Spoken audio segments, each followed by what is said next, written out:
Nunca pensei que um único dia poderia dividir minha vida em duas metades tão claras. Antes daquela manhã e de tudo o que veio depois. Me chamo Eleazar. Durante muitos anos fui escriba em Jerusalém.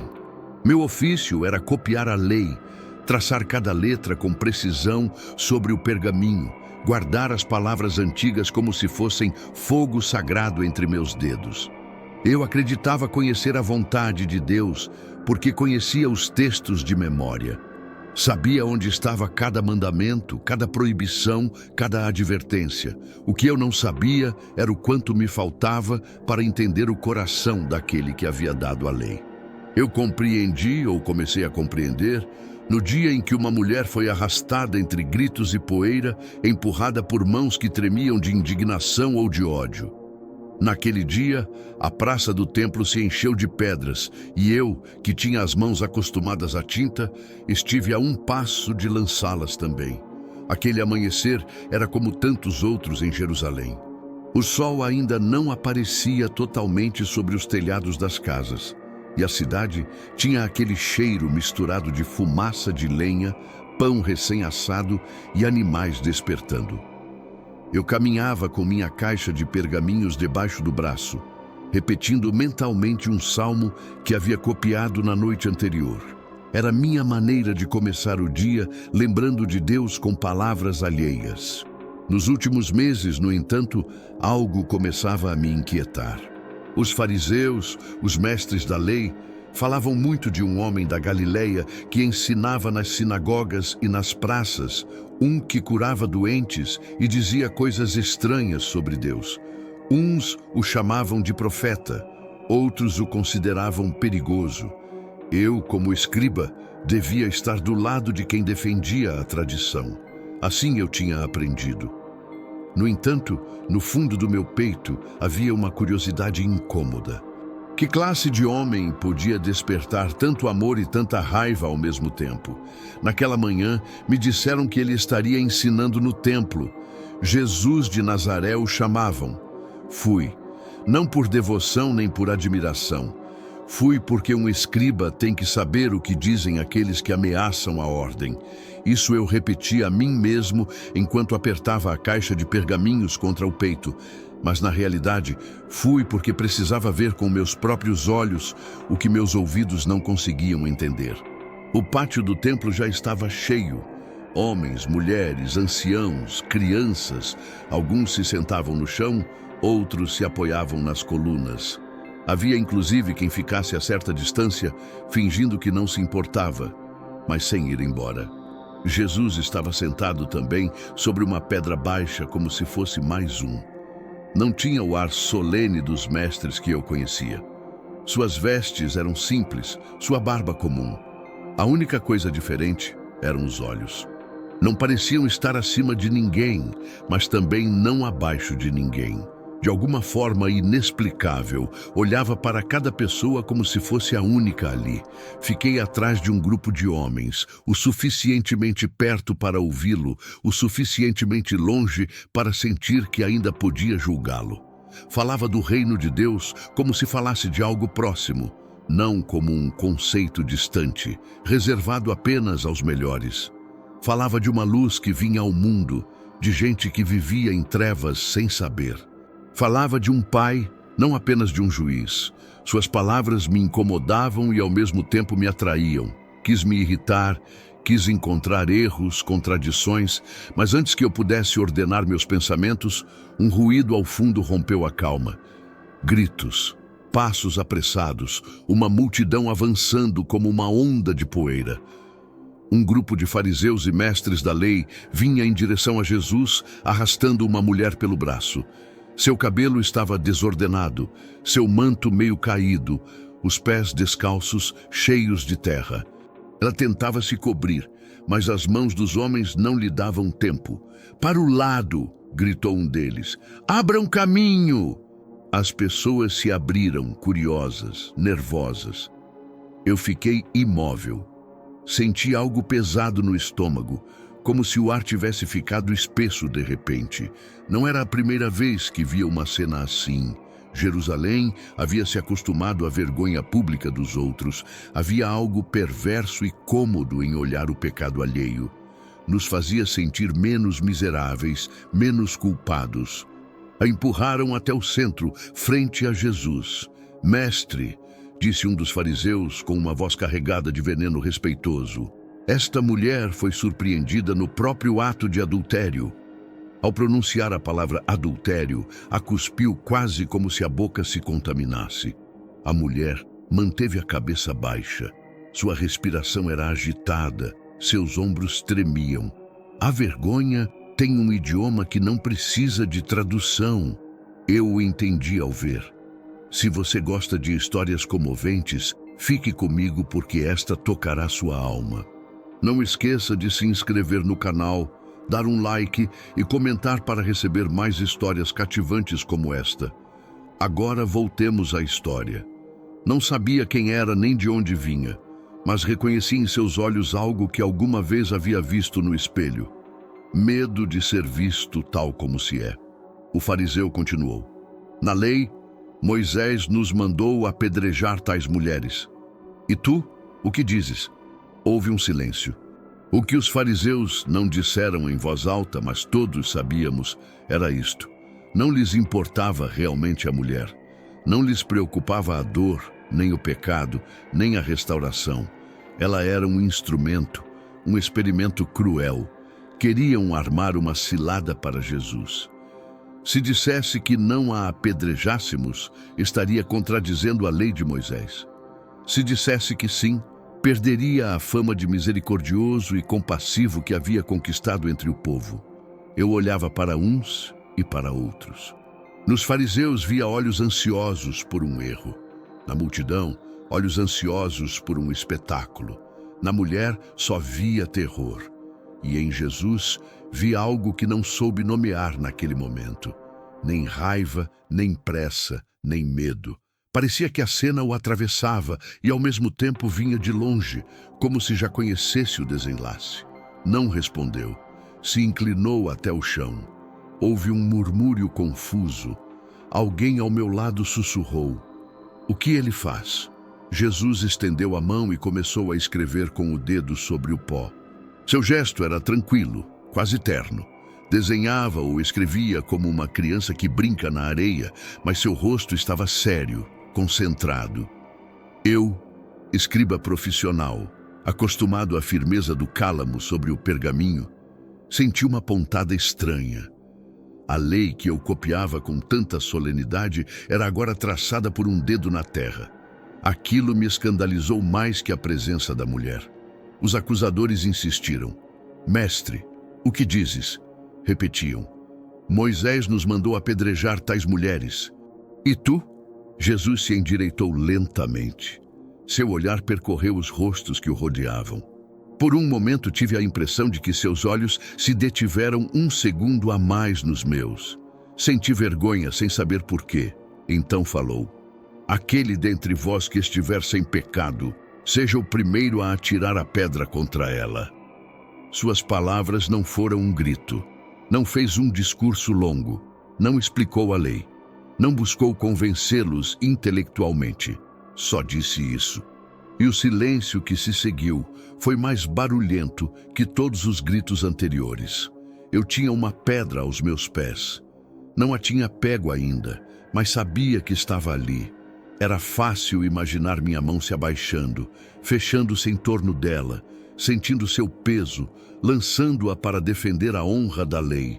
Mas quando escutei "o que estiver sem pecado", meu braço ficou pesado. De repente, a pedra parecia pesar tanto quanto toda a minha história. Foi então que minha mente treinada para lembrar textos se voltou contra mim. Versículos inteiros que havia copiado durante anos se iluminaram como se alguém os tivesse acendido por dentro. Todos se desviaram. Não há justo, nem sequer um. O coração do homem é enganoso. Eu, que me acreditava juiz, me descobri acusado. Não pelos outros, mas pela verdade das minhas próprias mãos, dos meus próprios olhos, dos meus próprios pensamentos. Estava sem pecado? Não.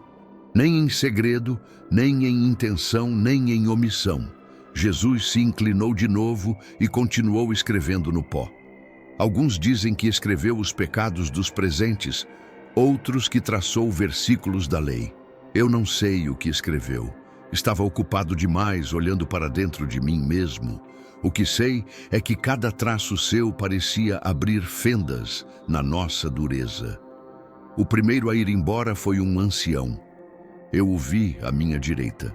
Havia chegado com a testa franzida, com a barba erguida, com a pedra já preparada na mão, mas agora olhava para o chão.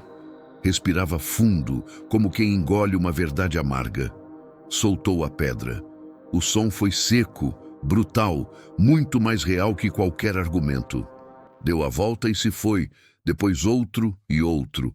Os mais velhos primeiro, os que carregavam mais tempo carregando histórias que preferiam esquecer. As pedras começaram a cair como uma chuva breve e pesada. Cada golpe contra o chão era uma confissão silenciosa. Eu também não estou limpo. Eu fiquei paralisado. Minhas mãos estavam vazias, mas meu coração estava cheio de julgamentos. Não era isso também uma forma de pecado? Quis discutir com a frase de Jesus. Quis dizer, mas a lei diz. Quis me esconder nos meus pergaminhos. Não pude, porque enquanto os outros iam embora um a um, eu senti que se ficasse com a pedra invisível no coração, seria o pior de todos. A soltei, não uma pedra literal. Não tinha nenhuma na mão, mas soltei algo dentro de mim, uma superioridade, uma dureza, uma necessidade de ver os outros humilhados para me sentir justo. Dei um passo para trás, depois outro. Não fui embora totalmente como os outros, mas me retirei o suficiente para deixar de fazer parte do círculo de acusadores. Não queria continuar estando do lado de quem só sabia apontar. A praça foi se esvaziando, os curiosos foram se dispersando, decepcionados talvez pela falta de espetáculo. Os fariseus se retiraram com rostos tensos, murmurando entre eles, planejando talvez novas armadilhas. No final, só restaram ele e ela. Jesus se levantou. Suas roupas estavam manchadas de pó por ter se inclinado ao chão. O dedo que havia escrito na terra ainda tinha uma linha de sujeira, como se não tivesse terminado de todo aquilo que havia começado. Olhou ao redor e perguntou: Mulher, onde estão os que te acusavam? Ninguém te condenou? Sua voz era suave, sem ironia. Não havia deboche, não havia reprovação. Só uma pergunta que abria espaço em um lugar onde antes só havia encerramento. A mulher levantou a cabeça pela primeira vez. Vi seu rosto com clareza, olhos inchados, lágrimas secas nas bochechas, lábios mordidos de tanto conter o choro. Olhou ao redor como se não terminasse de acreditar que a praça estivesse vazia. Ninguém, Senhor, respondeu. Aquele Senhor não tinha o tom dos aduladores. Não era protocolo nem costume. Era o grito pequeno de alguém que por um instante havia sido arrancado da beira do abismo. Então Jesus disse o que até hoje continua partindo meu coração em dois. Nem eu também te condeno. Vai e não peques mais. Não tentou negar o pecado. Não disse, não se preocupe, não foi nada. Não justificou, não minimizou. Chamou o pecado de pecado e ainda assim não a esmagou com ele. Deu a ela algo que eu, copista da lei, não sabia que existia. Um futuro. Ela ficou em silêncio, como se aquelas palavras não tivessem onde cair, porque nunca antes havia tido espaço dentro de si para algo parecido. Eu a vi se afastar devagar, ainda tremendo. Não saiu correndo, não fugiu. Caminhou como quem está aprendendo a usar pernas novas. Jesus a deixou ir. Não lhe pediu explicações, não a interrogou sobre detalhes, não quis saber com quem, nem quando, nem como. A única coisa que fez foi abrir uma porta onde outros queriam levantar um muro. Poderia terminar aqui meu relato. Seria suficiente talvez para um ouvinte que só busca uma cena impactante, uma história de escândalo convertido em misericórdia. Mas para mim aquele dia não terminou quando a mulher se perdeu na multidão. Para mim, aquele dia se prolongou durante anos, cada vez que voltava a copiar um texto da lei e já não podia fazê-lo com as mesmas mãos. Porque depois disso, aprendi que a tinta pesa mais quando a gente sabe que essas palavras que escreve também falam da gente. Nos dias seguintes, escutei muitos falarem daquele episódio.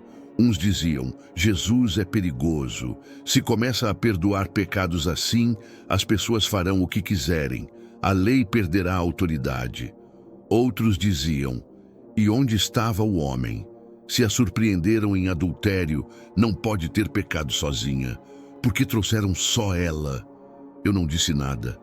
Não porque não tivesse pensamentos, mas porque as palavras que conhecia já não me alcançavam. Busquei a mulher.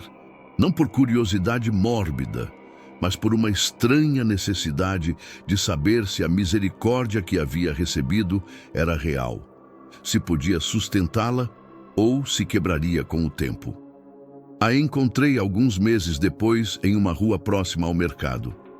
Levava um cântaro na cabeça e seu rosto, embora marcado pelo sol, tinha uma paz que não havia visto naquela manhã de pó e pedras.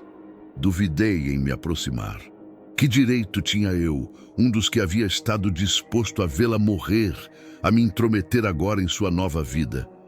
Ela me viu primeiro. Por um instante, seus olhos se tensaram, me reconhecendo. Dei um passo para trás, envergonhado. Perdoa, gaguejei. Eu estava lá naquele dia no templo. Não soube o que mais dizer.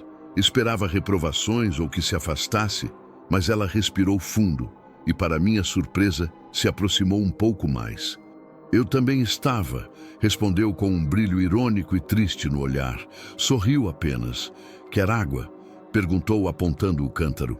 Aceitei, não porque tivesse sede, mas porque precisava desse gesto simples, como quem precisa de um sacramento. Nos sentamos à sombra de um muro. O mercado havia baixado um pouco o ruído. A tarde estava caindo. Não quis perguntar por seu passado. Não podia mudá-lo e também não era assunto meu. Preferi perguntar por algo que talvez ainda estivesse sendo escrito. Depois daquele dia, disse eu, como tem vivido? Ela guardou silêncio uns segundos. Não era a pergunta de um curioso, mas a de alguém que precisava saber se o não peques mais era uma condenação disfarçada ou um convite real. No início, com medo, confessou. Medo de mim mesma, medo de voltar a cair, medo de não saber ser outra. Encolheu levemente os ombros, mas suas palavras não foram embora. Acrescentou, não te condeno, não peques mais. Não as ouvi como uma ameaça. As ouvi como algo que me dizia, você já não é o que foi. Não tem por que continuar sendo igual. Seu olhar se perdeu um momento na rua. Não tem sido fácil, continuou. As pessoas lembram, alguns baixam a voz quando passo, outros sussurram. Mas quando isso me dói demais, lembro dos olhos dele. Ele me olhou como ninguém me olhou nunca, nem como mulher, nem como objeto, nem como pecado. Me olhou como pessoa. Tomei um gole de água. Me pareceu mais limpa do que minhas mãos mereciam. E você? Perguntou ela de repente. Você também estava lá com os que queriam me ver morrer. O que foi feito de você depois? Sua pergunta me atravessou. Contei então algo que até esse momento não havia dito a ninguém. Que cada vez que escrevia a palavra misericórdia nos pergaminhos, agora pensava no rosto dela, que já não podia ler a história do povo de Israel sem ver também as histórias pessoais que se escondiam por baixo. Que pela primeira vez comecei a perguntar não só o que está escrito, mas que coração há por trás do que está escrito. Eu também tinha pedras, o admiti. Não nas mãos, mas sim aqui. Bati suavemente no peito. Ele as derrubou sem me humilhar. Ela assentiu lentamente. Então disse, suponho que aquele dia nenhum dos dois saiu igual. Passaram-se os anos. Jesus foi crucificado. O que fizeram com ele foi pior do que o que queriam fazer com aquela mulher. Ali não foi uma adúltera que parou no meio da multidão, mas um inocente. E desta vez, sim, lançaram as pedras, os insultos, os cravos. Eu não estive perto da cruz, não tive coragem. Fiquei à distância como muitos, o suficientemente perto para ver a silhueta de 3 condenados, o suficientemente longe para fingir que não era comigo. Mas as notícias corriam rápido. Alguns diziam que havia ressuscitado, outros que o corpo havia sido roubado, outros que tudo havia sido uma ilusão coletiva. O que sim foi real, ao menos para mim, foi isto. As palavras que havia dito aquele dia no templo continuavam vivas. O que estiver sem pecado, tampouco eu te condeno. A mulher que havia sido arrastada para a morte agora caminhava com dignidade. Já não era a adúltera em meus pensamentos. Tinha um nome, uma história, uma segunda oportunidade. E eu, o escriba que acreditava conhecer a Deus só pelas letras, comecei a buscá-lo também nos gestos, nos olhares, nos silêncios. Compreendi que a lei sem misericórdia se converte em arma, e que a misericórdia sem verdade se converte em mentira. Mas nele, ambas se encontraram de uma forma que eu nunca havia visto. Um dia, anos depois, enquanto copiava um antigo texto dos profetas, cheguei a uma frase que havia passado muitas vezes diante dos meus olhos sem deixar rastro. Eu quero misericórdia e não sacrifícios. Larguei o cálamo, olhei a frase, ali uma vez, depois outra. Então vi como se alguém sobrepusesse imagens sobre o pergaminho. A cena daquela manhã, a multidão, as pedras, a mulher, Jesus escrevendo no pó. Entendi. Compreendi que aquela história não havia sido um episódio isolado, um arrebatamento de compaixão, uma exceção. Havia sido a tradução em carne e pó desse desejo antigo de Deus. Misericórdia, mais que sacrifícios. Respirei fundo, fechei os olhos um momento. Se alguma vez alguém chegasse a escutar meu relato, pensei, eu não queria que lembrasse só da mulher pecadora, nem só dos fariseus duros, nem sequer só de Jesus, como um juiz que decidiu absolver em um caso pontual. Queria que entendesse algo mais profundo, que todos estávamos lá, cada um com seu papel. Ela com seu pecado exposto, nós com nossos pecados escondidos, e ele com um amor que não se encaixava em nenhum esquema.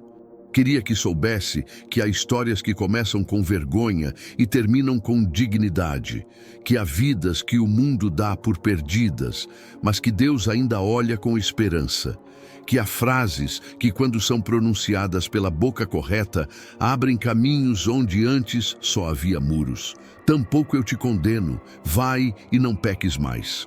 Se hoje escrevo estas palavras, já não é sobre pergaminho, mas sobre o tempo. Não com tinta preta, mas com memória. Não quero que a história daquela mulher se perca entre doutrina e discussão. Quero que chegue de alguma forma ao ouvido de quem vive carregando pedras ou temendo ser apedrejado. Porque de todas as coisas que copiei, li e memorizei, há uma que hoje defendo com todo o meu ser. Ninguém está tão limpo para tirar a primeira pedra, e ninguém está tão sujo para não poder escutar um dia a voz que diz: eu também não te condeno. Levanta-te, há mais caminho pela frente do que você acredita. Eu, Eleazar, escriba de Jerusalém, dou testemunho disto. A mulher que todos queriam destruir foi a que me ensinou a entender por fim como Deus olha.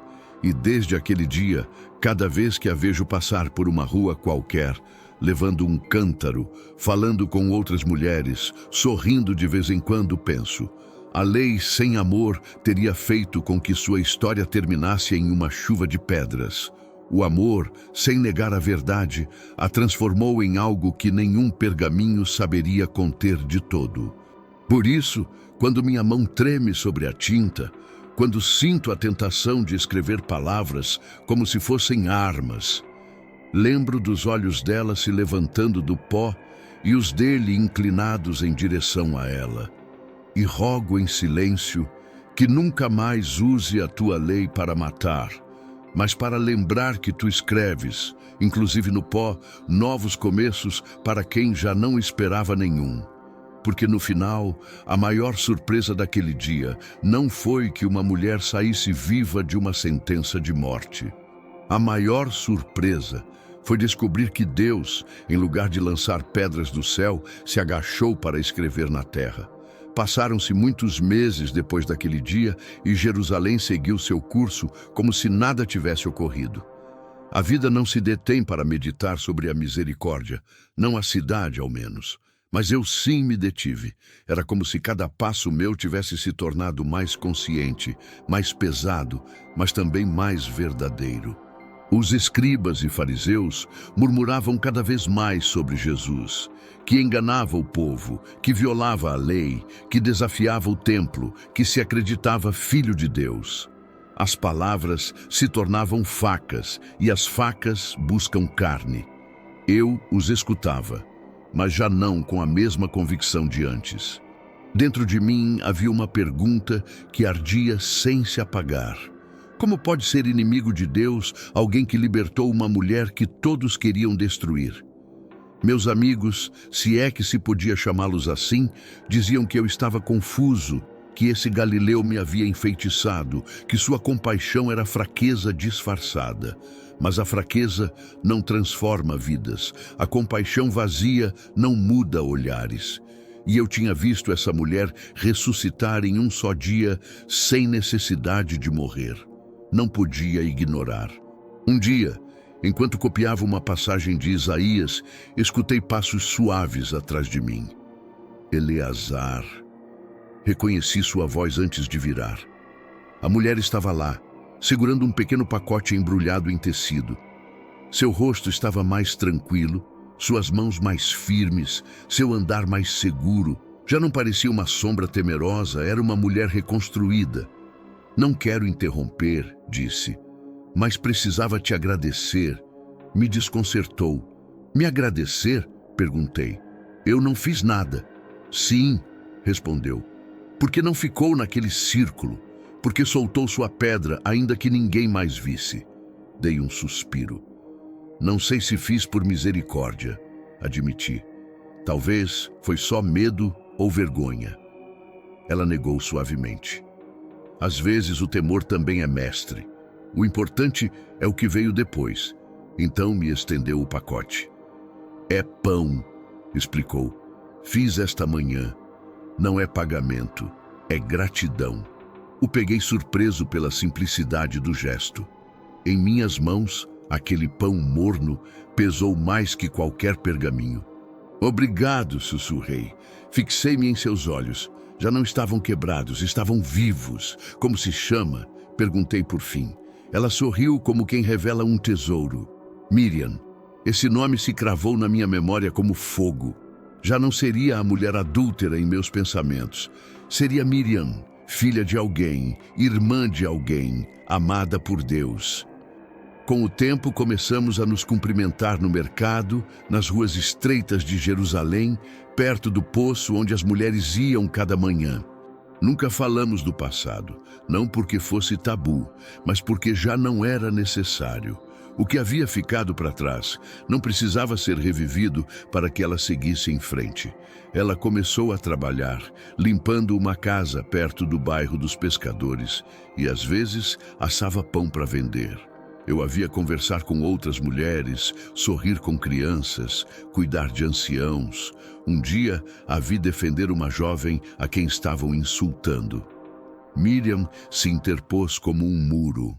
Soube que havia compreendido o coração de Jesus melhor que muitos que se chamavam discípulos. E, sem querer, me descobri aprendendo com ela.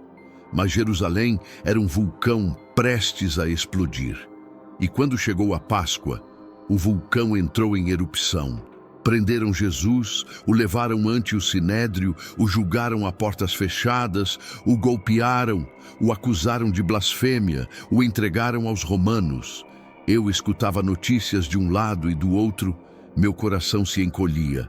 Miriam também ouviu. Eu a vi uma manhã parada na praça, com os olhos cheios de lágrimas contidas. Ela sabia o que significava quando os poderosos se uniam contra alguém. A levaram ante Pilatos. A multidão gritava pedindo sangue.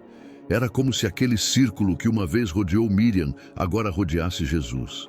As mãos que antes haviam segurado pedras agora empunhavam gritos. Crucifica-o, crucifica-o. Eu fiquei à distância, incapaz de me aproximar. Senti a vergonha quente na nuca mais uma vez. Eu estava no lugar errado. Quando o vi carregando o madeiro, quando seus olhos se desviaram por um instante para quem o contemplava da multidão, entendi algo que me marcou para sempre. A misericórdia que ele havia oferecido, agora lhe era negada a ele. A mulher que deveria ter morrido, viveu. O homem que não tinha pecado, morreu. Assim era o mundo. Assim éramos nós. Quando o crucificaram, o céu se tornou estranho. Havia um silêncio no ar que não sei descrever, como se a criação prendesse a respiração. Miriam estava lá. Eu a vi entre as mulheres que choravam. Ela chorava também, mas não só por ele. Chorava por tudo o que ele havia curado nela, por tudo o que ele havia visto, por tudo o que ela havia aprendido a amar sem dizer. Eu não tive coragem para me aproximar, não até que o corpo de Jesus fosse baixado da cruz. Então compreendi. Tudo o que ele havia feito aquele dia por Miriam, inclinar-se, escrever na terra, defender sem humilhar, perdoar sem justificar, o havia feito sabendo que um dia ele mesmo seria posto no centro do círculo, com acusadores ao seu redor, com pedras invisíveis prontas para serem lançadas, e ainda assim não mudou sua maneira de amar. 3 dias depois, se escutou um rumor. Dizem que ressuscitou. Dizem que apareceu a algumas mulheres. Dizem que está vivo. Eu não sabia em que acreditar. A esperança é uma arma perigosa para quem viu demasiada injustiça.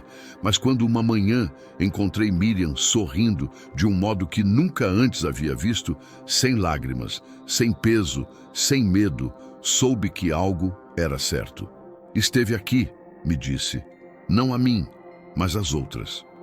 E se isso é verdade, então tudo o que disse aquele dia também é. Tudo. Ela falou como alguém que havia sido levantada do pó e já nunca mais permitiria que a terra a tragasse. Passaram-se os anos, muitos. A vida seguiu. Miriam envelheceu. Eu também. Jerusalém mudou. Os discípulos levaram a mensagem a outras cidades. A história seguiu sendo escrita, mas há coisas que não mudam. Há lembranças que continuam respirando e há frases que com os anos adquirem mais luz.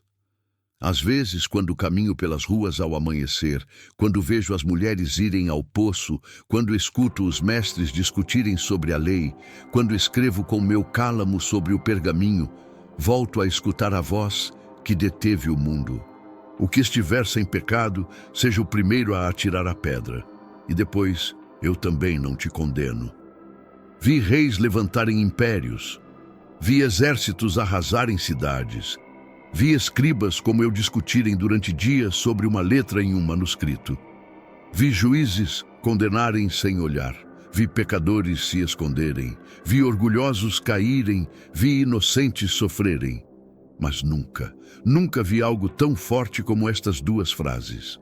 Porque um julgamento pode humilhar, um castigo pode corrigir, uma lei pode ordenar, mas só a misericórdia pode transformar um coração. E eu, Eleazar, escriba do templo, testemunha de pedras que não foram lançadas e de vidas que voltaram a começar, quero deixar escrito isto, não em pergaminho, mas no tempo. A mulher que foi arrastada para morrer foi a que me ensinou a viver. Se chamava Miriam e sua história mudou a minha para sempre. Com os anos aprendi que há coisas que Deus faz devagar, como se desfrutasse do processo de transformar um coração endurecido em um vivo outra vez. Eu era um desses corações. Não mudei de um dia para o outro. Não saí do templo gritando que tudo o que havíamos feito até então estava errado. Não queimei meus pergaminhos, nem abandonei meu ofício. A mudança foi mais sutil, mais perigosa, mais real. Comecei a olhar diferente.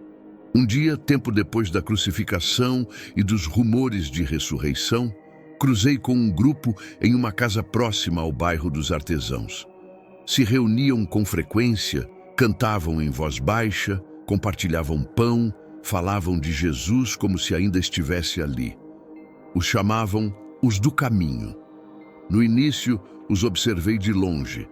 Meu ofício de escriba me havia acostumado a analisar as pessoas como analiso um texto, buscando erros, incoerências. Mas neles encontrava algo que não sabia nomear. Não eram perfeitos, discutiam, tinham medo, erravam, mas se perdoavam rápido. E quando falavam de Jesus, o faziam com uma mistura de reverência e ternura que poucas vezes havia visto em relação a Deus. Às vezes, ao passar perto, escutava fragmentos do que diziam. E ele tocou os leprosos sem temor, e comeu com os que ninguém queria ver, e disse que o maior é o que serve. E quando todos queriam apedrejar aquela mulher, eu me detive. Entrei, não porque tivessem me convidado, mas porque essa última frase me atravessou como uma flecha. Havia ali uma vintena de pessoas, pescadores, mulheres, anciãos, jovens. Um homem de sotaque galileu estava falando. Tinha as mãos fortes e o rosto curtido pelo sol. Mais tarde soube que se chamava Pedro. Eu estava lá, dizia. Vi como a olhou. Vi como nos olhou a todos. Sempre fazia isso. Nos via além do que mostrávamos. Fiquei de pé na porta, sem saber se avançava ou retrocedia. Uma mulher me viu e sorriu. Pode entrar, disse. Aqui tem lugar. Sentei-me em um canto. Não disse quem era. Não disse que eu também havia estado lá naquele dia. Não disse que meu nome era Eleazar, escriba do templo, homem de letras, mas não de coragem. Só escutei. Pedro contou de quando negou Jesus 3 vezes, de sua vergonha, de como o mestre o olhou sem ódio. Falou da ressurreição, da tumba vazia, de quando Jesus lhe perguntou: "Você me ama?" Uma e outra vez. Eu não merecia essa pergunta, disse Pedro com a voz quebrada. Merecia que me chamasse de traidor, mas ele insistiu em me perguntar se o amava e depois me confiou suas ovelhas. Olhei ao redor. Eram gente comum, gente com mãos gastas, roupas simples, olhos cansados e, no entanto, pareciam levar dentro uma luz que não vinha deles.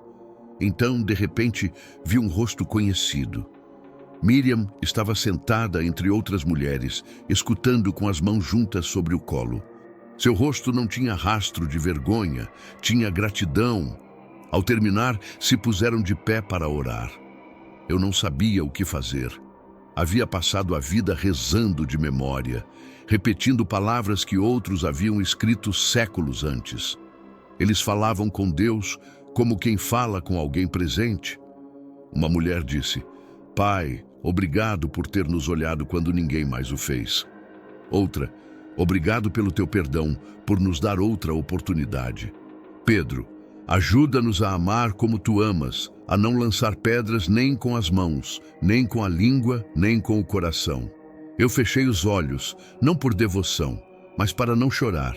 Senti um nó na garganta. Quando terminaram, alguns se aproximaram para me cumprimentar. "Não tinha te visto antes", disse um. "Como se chama?" Engoli seco. Eleazar. Miriam me olhou do fundo da sala. Seu sorriso era tranquilo. Não disse nada. Não revelou quem eu havia sido naquele dia no templo. Me dei conta de algo. Assim como Jesus havia guardado seus pecados sob a areia, ela guardava os meus com silêncio. Comecei a voltar. Não todos os dias, nem a todas as reuniões, mas o suficiente para que meu coração fosse se acostumando a escutar coisas que nunca antes havia escutado. Falavam de perdão, não só como um conceito, mas como um caminho. Falavam de amor ao inimigo, não como uma frase bonita, mas como um desafio que os punha em perigo real. Falavam de um espírito que lhes havia sido dado, que lhes lembrava as palavras do Mestre, que lhes dava coragem. Eles o chamavam o Espírito Santo. Eu não entendia tudo, mas entendia isto. O que havia visto nos olhos de Jesus no dia da mulher não tinha ido com ele para a tumba. Havia ficado de algum modo repartido neles. Uma tarde, enquanto regressávamos do poço, caminhei junto a Miriam. Nunca te perguntei, disse com cautela. Como foi depois que ele morreu? Ela respirou fundo. Duro, admitiu. Senti como se tudo voltasse a cair, mas depois veio a notícia da tumba vazia e pensei, se nem a morte pôde condená-lo, então tampouco pode me condenar. Me olhou. Eu vivia com medo de que tudo me fosse tirado. Continuou. O perdão, a nova vida, a dignidade, pensava, em qualquer momento vão me lembrar o que fui. Mas com o tempo entendi que a voz que mais importa já me havia dito quem eu era. Quem é você? Perguntei. Sorriu. Alguém a quem ele não condenou. Isso pesa mais que qualquer etiqueta que as pessoas me ponham. Suas palavras eram mais profundas que muitas discussões teológicas. Haviam sido aprendidas não em livros, mas em lágrimas. Anos depois, Jerusalém mudou outra vez. Houve perseguição. Os do caminho já não eram vistos só como uma curiosidade, agora eram um perigo. Os expulsavam das sinagogas, os golpeavam, os prendiam. Um dia fiquei sabendo que haviam apedrejado um deles fora da cidade. Se chamava Estevão. O acusaram de falar contra o templo, contra a lei. Eu havia ouvido alguns de seus ensinamentos. Falava da história do nosso povo e de como Deus nunca havia estado preso em um edifício, de como sempre se aproximou dos que sofriam. Enquanto lançavam as pedras, ele orou: Senhor, não lhes imputes este pecado. Nesse dia, ao escutar esse relato, lembrei outra vez das pedras que não foram lançadas sobre Miriam e as que sim lançaram sobre Jesus. Compreendi algo doloroso. Quando a misericórdia é rejeitada, a violência cresce. Quando o perdão se torna uma ofensa, a pedra se converte em rei. Voltei para casa com a alma desfeita. Me sentei frente aos meus pergaminhos. Olhei as letras que tantas vezes havia traçado. Por primeira vez em anos, me perguntei: o que estou escrevendo? Leis para sustentar pedras ou palavras que apontam para a misericórdia? Minhas mãos tremeram. Não deixei o ofício de um dia para o outro, mas a partir de então comecei a fazer algo novo. Junto aos textos antigos, comecei a escrever histórias, não com intenção de que fossem lidas no templo, mas para que não se perdessem na minha memória. Escrevi sobre Miriam, sobre a manhã do pó e as pedras que ficaram no chão, sobre o olhar de Jesus, sobre minha própria vergonha ao soltar o que nunca deveria ter levantado. Escrevi sobre Pedro chorando e sendo restaurado, sobre as mulheres vendo a tumba vazia, sobre Estevão caindo sob uma chuva de rochas, orando pelos que o matavam. Escrevi para não esquecer, porque entendi que se só conservássemos mandamentos e não histórias, terminaríamos repetindo as mesmas condenas uma e outra vez. Os anos continuaram passando. O cabelo de Miriam se encheu de brancos, o meu também. Seus passos se fizeram mais lentos, os meus mais cuidadosos. Uma tarde, quando o sol já caía atrás das colinas, a acompanhei de volta para casa. Ela levava o ritmo dos velhos com pausa, mas com dignidade. Você se deu conta, me disse de repente com um sorriso leve, de que tudo começou para mim no dia em que todos quiseram que fosse o último? E agora? Perguntei. Como você vê isso? Pensou um momento. Vejo como o dia em que Deus mudou meu nome, respondeu. Não deixou de ver o que eu havia feito, mas deixou de me definir por isso. Deteve-se um instante e se apoiou em uma pedra para descansar. Às vezes ainda escuto vozes antigas, confessou. Vozes que me chamam como antes, que me dizem que não mereço nada bom, que sempre serei essa mulher. E o que faz quando as escuta? Lembro da voz dele, disse-me olhando, e digo a mim mesma: se ele não me condenou, quem é você lembrança para fazê-lo? Guardei silêncio. Quis dizer-lhe que eu também tinha vozes assim. Vozes que me lembravam minha covardia, minha cumplicidade silenciosa, meus anos de orgulho. Mas não foi necessário. Ela soube. Há culpas que se reconhecem só de cruzar o olhar. Miriam pôs uma mão sobre a minha. Ele também te viu naquele dia, Eleazar, sussurrou. Não viu só a mim. Você acredita que me perdoou? Perguntei quase sem voz. Não acredito, respondeu. Eu sei. Senão, não continuaria aqui lutando com essas coisas.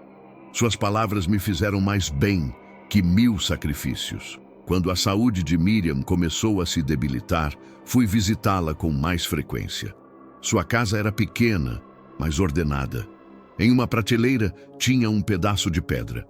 Não era grande, era lisa de um lado, rugosa do outro. É daquele dia? Perguntei. Sorriu. Não, disse, é de outro. A encontrei no caminho de volta quando ia para casa, depois de tudo o que aconteceu. A vi no chão e pensei, isto é o que não caiu sobre mim. Guardei para me lembrar. E não te faz mal vê-la? Perguntei. Não, respondeu. Me lembra que merecia morrer e que em lugar disso aprendi a viver. Recostou-se um pouco mais. Sabe, acrescentou. Às vezes temo que quando eu falte se esqueçam de quem fui e do que aconteceu. A olhei. Enquanto eu viva, prometi, não deixarei que isso ocorra. E ainda quando eu morra, tuas lágrimas e sua voz seguirão vivendo nas histórias de outros. Ela fechou os olhos tranquila.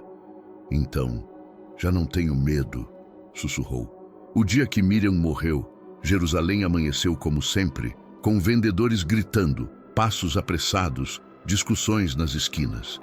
O mundo não se deteve por ela, mas na pequena casa onde seu corpo jazia, o tempo pareceu se suspender. Nos reunimos alguns, mulheres que haviam orado com ela, crianças que agora já eram homens, discípulos que haviam escutado seu testemunho nas reuniões da comunidade. Pedro estava lá, eu também. Ninguém a chamou de a mulher adúltera. Para todos era simplesmente Miriam, irmã, amiga, testemunha da misericórdia. Quando saímos depois do enterro, me encontrei a sós com Pedro. Lembro daquele dia, disse. Jesus agachado escrevendo no pó. Alguns riem disso, dizem que foi um gesto sem importância. Para mim, é um dos momentos mais importantes que vivi com ele. Para mim também, respondi. Esse pó sou eu, e essas letras são a história que ele escreveu sobre uma vida que todos queriam apagar. Pedro me olhou com curiosidade. Você estava lá, verdade? Assenti. Sim, eu formava parte do círculo. Não levava uma pedra na mão, mas sim no coração. E agora escreve isto, disse, olhando o rolo que eu levava debaixo do braço, porque com o tempo não só havia escrito para mim, havia começado a recopilar esses relatos para outros. Histórias de encontros, de perdão, de quedas, de restaurações. Não as chamava evangelho, outros se encarregariam disso. Para mim eram simplesmente testemunhos da forma em que Deus havia decidido tocar a terra. Quero que saibam, acrescentei, os que venham depois, que não eram só palavras bonitas que eu vi com meus olhos, que senti o medo, a vergonha, a culpa e que vi como se desarmava um linchamento com uma só frase. Pedro sorriu. Então disse, você também é testemunha. Testemunha da minha própria dureza, respondi, e de como ele a quebrou sem me quebrar. Agora sou velho. Minhas mãos, que traçaram letras nítidas em pergaminhos brancos, tremem sobre a tinta. Minha vista não é tão aguda como antes. Às vezes tenho que aproximar o texto ao rosto para lê-lo bem. Passaram-se anos desde que Miriam se foi. Também se foram muitos dos primeiros testemunhas. Mas Jesus segue. Segue nas histórias que contamos, nos perdões que damos, nas pedras que não lançamos, nas vidas que se levantam do pó. Cada vez que escuto alguém dizer, eu não mereço uma segunda oportunidade, penso nela, penso em mim, penso na praça do templo, na terra escrita, no som das pedras caindo. E lhes digo: eu vi uma mulher que tampouco a merecia, e no entanto a recebeu, não porque seu pecado fosse pequeno, mas porque o amor de Deus era maior. Quando pego a pena e escrevo misericórdia, já não é só uma palavra.